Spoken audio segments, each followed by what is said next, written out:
This is the K710. It's also named under Mogee K710 and Dark Alien K710, and it costs around $15 US. Before we get started, here are the timestamps. Go check out what's your fancy since I don't wanna waste your time. Like in my other videos, this is not a review. Think of it as just another perspective on this item.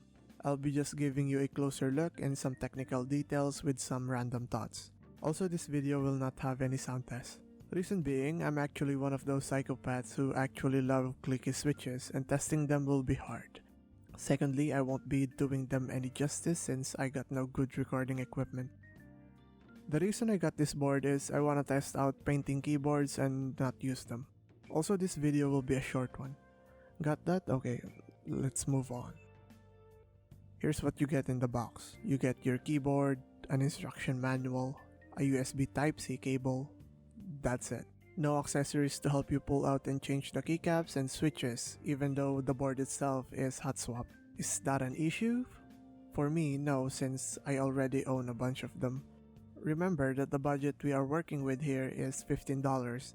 You better bet that they are keeping every profit they can get from this thing. The whole build and body is made out of plastic. The plastic is not that rough to the touch, but rough enough to be fingerprint resistant, which I really like. It has this side glow on each of the sides, and no, you can't change the color. Or maybe you can and I'm just too dumb to figure that out. I tried every combo on their manual too and I still got nothing. Also, you can't turn them off, even if you turn down the LEDs, which sucks. And yeah, it has a Type-C port. To be perfectly honest with you, I love the plastic that they use on this, which is matte. I'm happy that they didn't go for a shiny plastic look. Also, the texture does a lot of hiding fingerprints and other smudges that is normally easy to spot in a black case. The plastic feels nice, but it feels hollow. The keycaps are double shot, surprisingly, so no fading if you plan to rock and use them for a long time. They can be compared to the other double shot keycaps you found out there in the wild. They basically perfected this thing to be both cheap and affordable, and it's actually nice. It's really thin though if you compare them to some generic die sub PBT. Since my first keyboard was an AK33 and that thing is twice the price of this, and even that doesn't have any double shot keycaps. In short, the keycaps are generic but is very nice for the price. Like I said before, I got the blues, and this board, having no guts at all, makes the clickies super loud. If you're not used to the blues, make sure to know what you're getting into. I use box jades and navies, which are notorious for their sounds.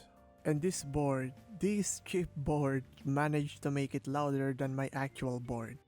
Listen, if a guy like me who dailies box jades and navies complains about the clicks, then it's bad, or at least worth looking into.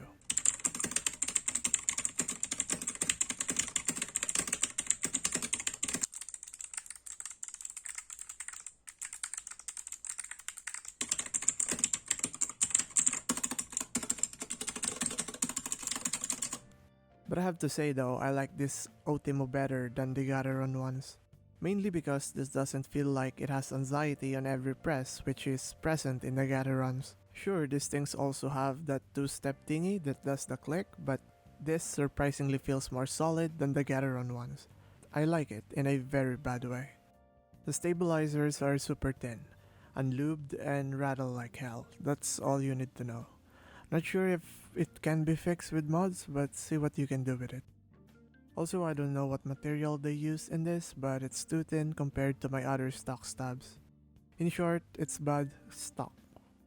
Here is a closer look into the PCB. It looks ugly, it looks like a mess. The PCB is also colored weirdly, but I guess they had to cut corners somewhere.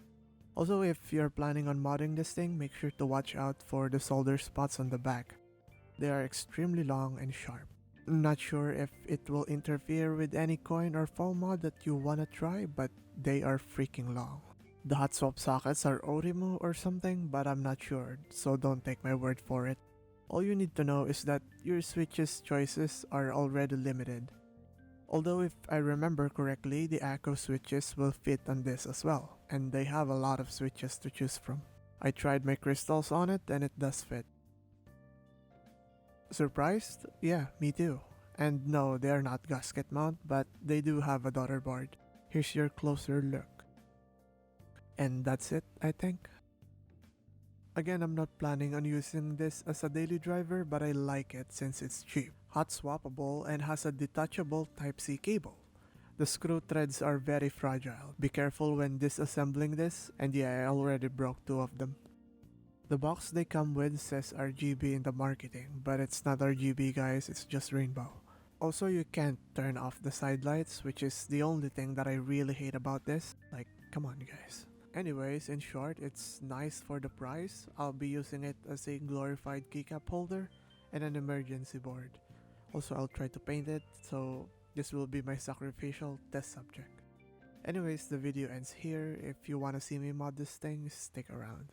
Also, don't follow what I did here. I'm not a professional, I'm just a dude with a camera, so don't blame me if your board gets bricked.